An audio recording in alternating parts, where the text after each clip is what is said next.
Ampifaliana mandrakariva riavana ny onana amintsika indray eto amin'ny fotoanany mana isanandro ary dia mirary ny fitahian'ny Tompo antsika rehetra eo mpiara-mandinika ny tenin'ny Tompo.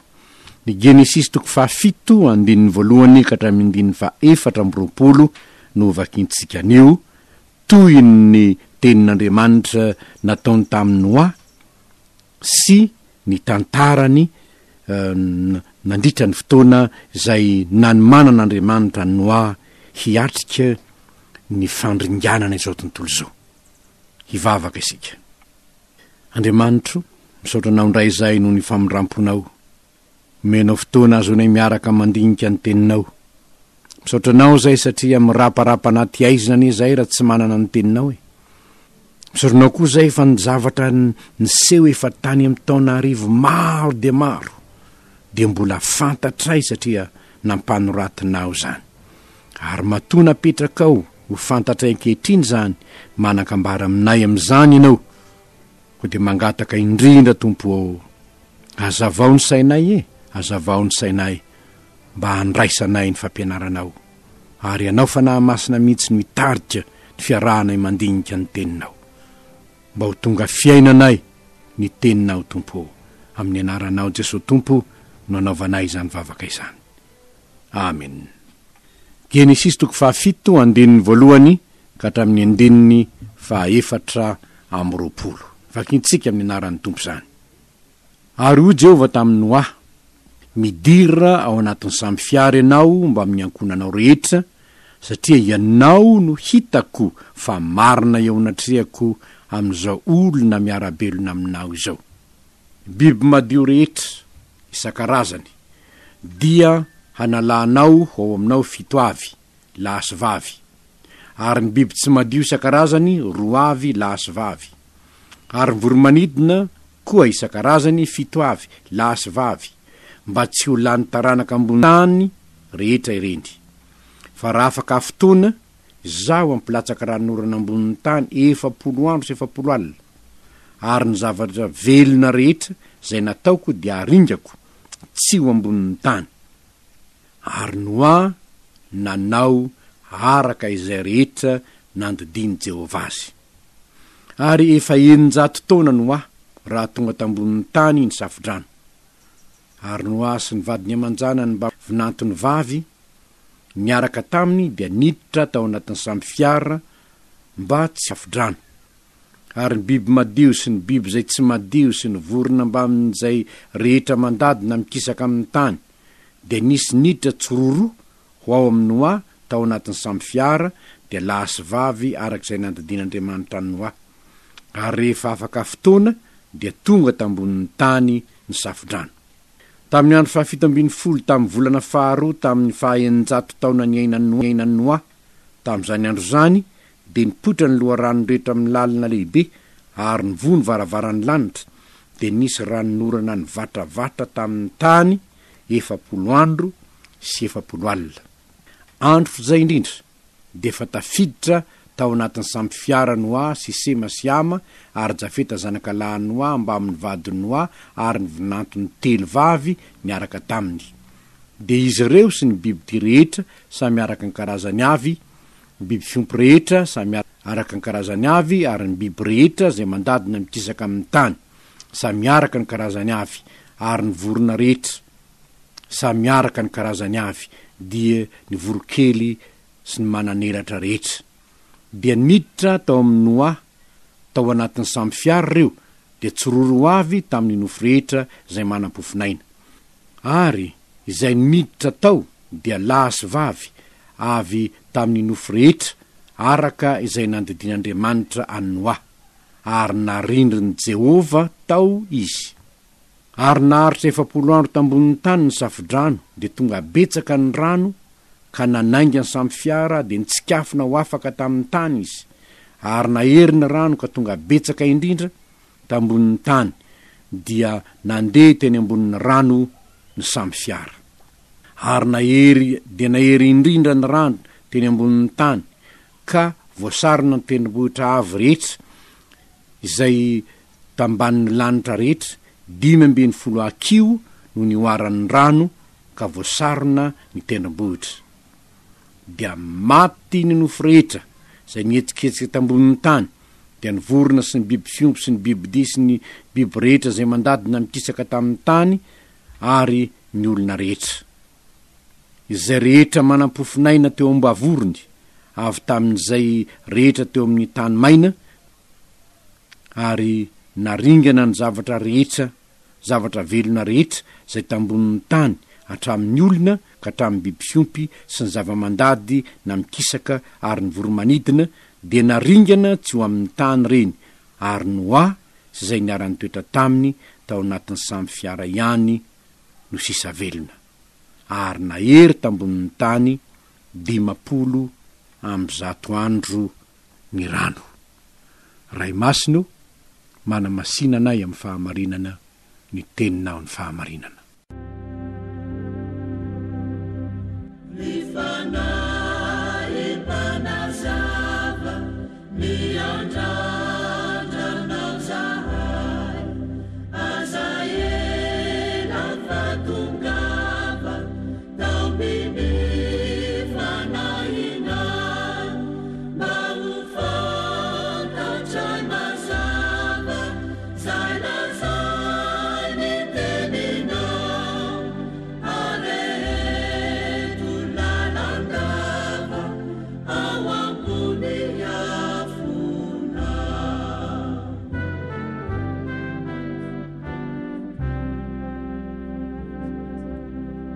Fahamarinana vitsivitsy indray no horaisintsika avy amin'ny tantaran'ny Noa, zay voavy vakiana tamintsika teo moa mazava loatra fa momba ny safidrano izany vakitsika izany.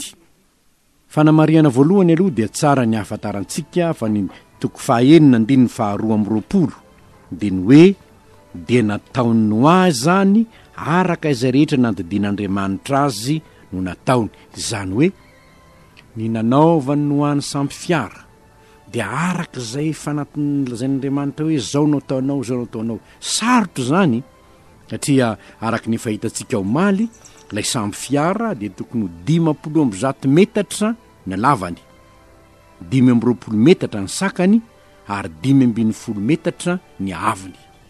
Raha amin'izao fotoan'izao sika no anao zany sambo hoe 500 metatra zany, dia moramora ihany satria efa manana fiasana isan-karazantsika.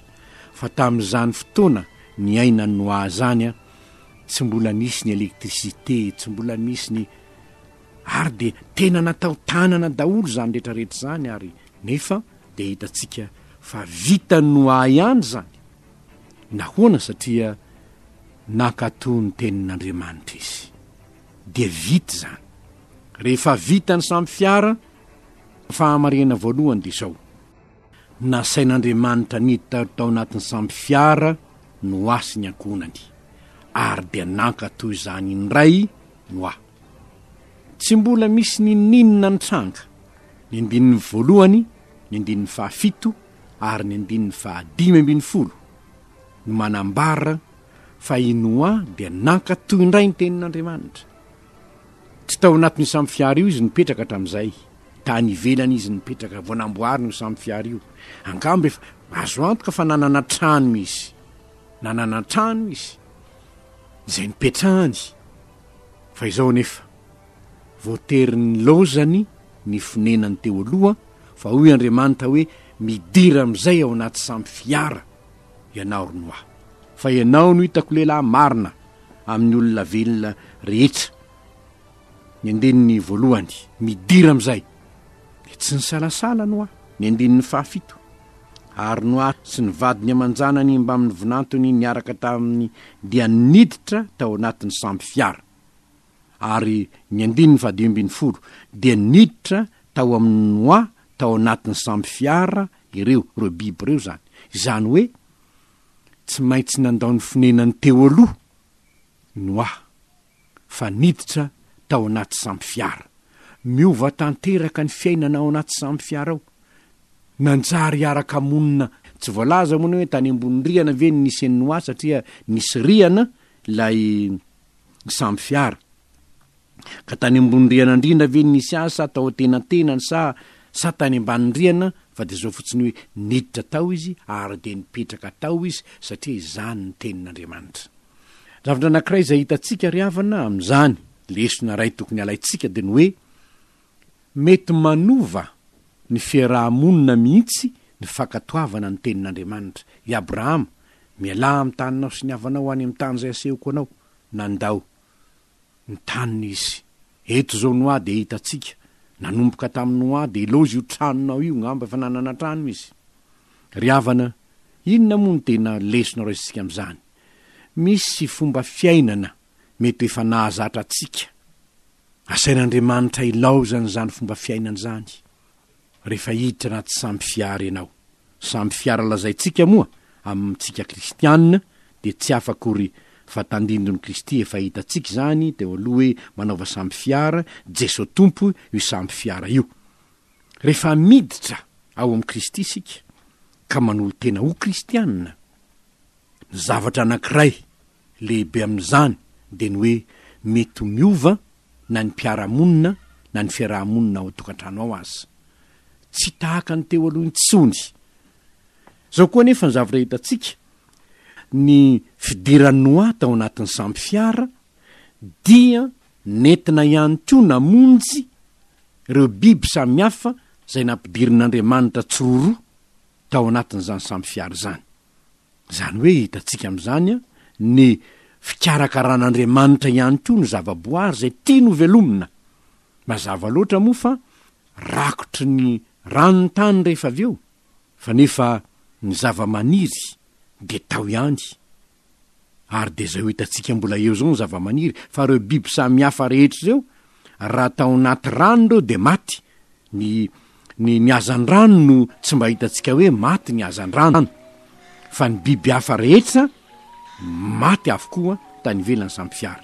Zavatra raisitsika amin'izany fampiarana satria misy fampiarana mandrakariva ny zavatra zay ambaran'Andriamanitra. Ny fampiarana amin'izany de zao: rehefa tena kristianina ianao de anjaranao koa ny mikarakara ny zava-mananaina. Ary zany no mahatonga antsika hoe mba tandrovina ihany ny zavaboary sy ny zava-mananaina, tsy ho vonovonoina fahatany fotsiny, fa Andriamanitra de mikarakara ireo mba tsy ho lany taranaka ireo.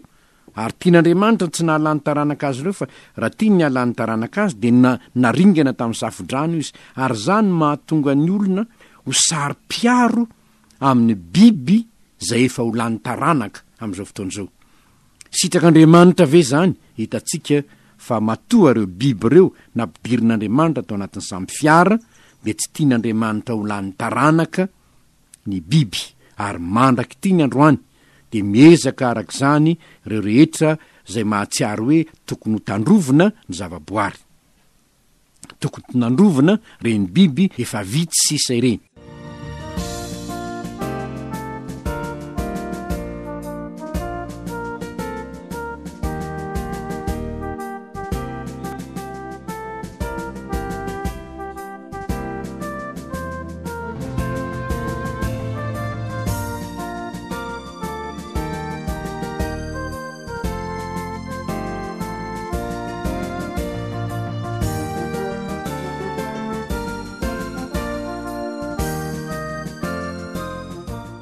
Fahamarena faharoa amin'izany koa nefa de zao: tena manampy zay olona mankatony teniny Andriamanitra. Tena manampy zay olona mankatony teniny Andriamanitra. Nanamboatra ny samby fiara nataony Noa zany. Ary raha ny tenin'Andriamanitra taminy de ny hoe biby madiro rehetra isan-karazany dia hanalanao ho ao aminao fito avy lahy sy vavy. Zany hoe ianao no ikarakaran'izany kanjo na dia tenin'Andriamanitra azy zany tamin'ny Noa, hoe ianao no ikarakaran'izany, ianao no ampiditra an'ireo, hanavaka an'ireo. Zany ny tenin'Andriamanitra tamin'ny voalohany, hanalanao reo biby reo. Ianao no aka ny liona anankiroa lahy sy vavy, ianao no aka ny omby anankiroa lahy sy vavy, ianao no aka an'izao lahy sy vavy. Tsy nandahan'izany Noa, zany ny tenin'Andriamanitra. Nefa rehefa hitan'Andriamanitra fa tsy vitany Noa tokoa zany, de inona ny nataony? Andriamanitra ihany no nampiditra azy reo tsiroro. Zao voalazany hoe de izy ireo sy ny biby rehetra samy araka ny karazany avy sy ny biby fiompy rehetra samy araka ny karazany avy ary ny biby rehetra zay mandadina mikisaka amin'ny tany samy araka ny karazany avy ary ireo de naninon'ireo de niditra tao amin'ny Noa tao anatin'ny samby fiara ireo izany napiditra azy. Andriamanitra no nibaiko azy. Andriamanitra no nibaiko azy. Ny zavatra mahafaly ry havana de zao. Ny zavatra mahafaly rehefa ianao no makatoy ny tenin'Andriamanitra ka manaraka ny tenin'Andriamanitra, misy zavatra zay tena ozy hoe tsy vitako zany. Raha mpanaovon'Andriamanitra anao ka tsy vitanao de izy eneny manao azy rehefa avy eo izy ny manao azy rehefa avy eo. Izao zao Andriamanitra nampanao an'ny Noa nefa rehefa hitan'i Jehova fa hoe tsy vitan'ny Noa samyrery zany de izy ihany no napiditra ireo biby reo tao anaty samby fiara. Andriamanitra nieny mielo lalana anao raha nivoaka avy tany amin'ny tany Egypta ny zanak'Israely motsy ny andro rarona sy ny andro afy ve ny mielo lalana azy. Ataony zanak'Israely ahoana no ampisaraka ny ranomasina mena, tsy vita nene zany ka izay tsy vitanao Andriamanitra ny manao azy rehefa ianao vonina ana tanteraka ny teniny, rehefa ianao vonina ana tanteraka ny teniny. Ary mantombo teny zany ny tena ry havana, imbetsaka ny tenany mahatsiaro hoe Tompo tsy vitako tsony ene zany nefa de hitanao hoe Andriamanitra ny manatanteraka azy amin'ny fomba tsy takatry ny saina. Ary zany ny fifaliantsika. Fahamarinana anankiray koa de zao, herinandro talohan'ny safidrano no nampidiran'Andriamanitra ny Noa tao anatin'ny samby fiara ny 15. Zany hoe mbola tsy tonga ny loza de fa nampidirina tao anaty samby fiara Noa. Ny olo marina de vonjen'Andriamanitra alohan'ny ahatongavan'ny loza. Zany zava hitantsika teto. No vonjen'Andriamanitra talohan'ny nahatongavan'ny loza Noa, efa nilazan'Andriamanitra izy raha afaka fotoana de ampilatsaka ny ranonorana ao anatin'ny samby fiara ianao. Ry havana, izany no atao hoe famindram-pon'Andriamanitra. De tsy mbola tonga ny andro fitsarana de asainy miditra ao anatin'ny samby fiara isika. Iza moa samby fiara io? Jesosy Tompo io. Ho avy eny ny fitsarana tsy maintsy milatsaka amin'izao tontolo zao ny fitsarana. Ary satria fahafatesana ny tambon'ny ota de tsy mbola tonga zany fahafatesana zany midira ao amin'ny fiainana mandrakizay ao amin'ny Kristy aloha. Izany no hevitry ny tenin'Andriamanitra hoe raha afaka fotoana ry Noa midira ilatsaka ny ranonorana koa midira de n'izao ao anatin'ny samby fiara ianao. Ry havana, Andriamanitra nitsy nijery ny andro ny tsy fahalalana fa ankehitriny izy mandidy ny olona rehetra amin'izao tontolo zao mba hibebaka satria efa nanendry andro hitsarana izao tontolo zao izy. Ary zany nahatonga ny Paoly koa anoratra hoe indro ankehitriny no andro famonjena. Noho izany dia tsy mbola tonga ny andro mahory ary tsy mbola miatra ny taona izay anaovanao hoe tsy sitako izao de midira ao anatin'ny samby fiara midira ao amin'ny fanjakan'Andriamanitra ao amin'ny Kristy Jesosy. Fa ny zavatra hitantsika manaraka amin'ny 9:9 de zao, narindrin'Andriamanitra ny samby fiara. Rehefa ilatsaka ny fitsarana, harindrina ny samby fiara. Rehefa narindrin'Andriamanitra ny samby fiara, norotsaka ny ranorana. Maro angamba ny olona nandondom-baravarana hoe Noa voa izahay, tsy voalaza eo moa zany. Maro angamba ny olona andondona hoe Noa voa izahay fa maty zahay, milatsaka ny orana, jereo fa efa salam'zao. Tsy fantatra marina moa na tendrombohitra, na avona, na tany marimarina, na tany lemaka no nametrahany Noa ny samby fiara raha nanao ny samby fiara izy. Fa azo antoka fa rehefa nirotsaka ny ranonorana satria 7 andro sy 7 alina le ranonorana nilatsaka, ny olona rehetra zay nahita ny samby fiara Noa tamin'izany fotoana zany de ho nanavitena nakany amin'ny samby fiara Noa. Raha azo natao koa nanavitena, saingy zao ny mampalahelo tsisy hevitra satria Andriamanitra no efa nandrindrina ny samby fiara. Raha mamaky ny Mateo 5:20 sika rehefa tonga ny mpapakatra niditra tao mifampakaram-bady ny olona zay efa niomana de narindrina ny varavarana. De nisy olona avy andondona fa nivaly ny azo de hoe tsy fantatro na avitaiza ianareo. Ry havana, zany ny zavatra mampangovotra indrindra ka hitoriana ny filazany tsara kehitriny. Rehefa rindry ny tompo anieny varavarane, rehefa katona anieny varavarane, rehefa tonga anieny fitsarane, rehefa ikatona ny varavara-pasana, tsisy varavaran-danitra isokatra ao anao intsony, tsisy hoe ibebaka rehefa tonga any, tsisy tsony zany. Misy olona milaza hoe rehefa tonga any de ivavahany ianao de alana avy eo am'izao, ivavaka ny olona de ovonjeny ianao, efa materitaona azy mbola hoe mivavaho azy. Fa adisokevitra izany. Fa raha tsy niditra tao amin'ny samby fiara teto an-tany lay olona, de malahelo ahy ilaza aminao fa nanolazaina hoe no de any amin'ny rainy azy izy, mikatona ho azy ny varavaran-danitra, fa midanadana ho azy kosa ny fahafatesana tahaka ny nahafatesan'ireo olona tamin'ny andro Noa. Ary noho izany ry havana, tsy mahagaga raha miantsoantso isika kehitriny hoe mivoha zao ny lanitra riporeny reny lavitra, de ny misy ny fotoana de ny tsy mbola mikatona ny varavaran'ny lanitra, anjarany tsirairay ny miditra ao amin'ny Kristy Jesosy Tompo eo amin'le varavarana hany hidirana ho any an-danitra.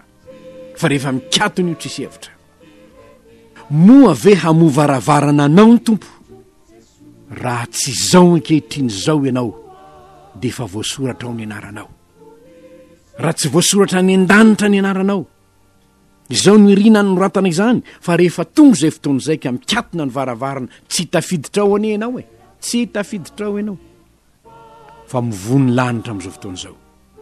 Mivoha zao ny lanitra rimorenireny lavitra. Fandringanana no an'ny olona anivelany samby fiara.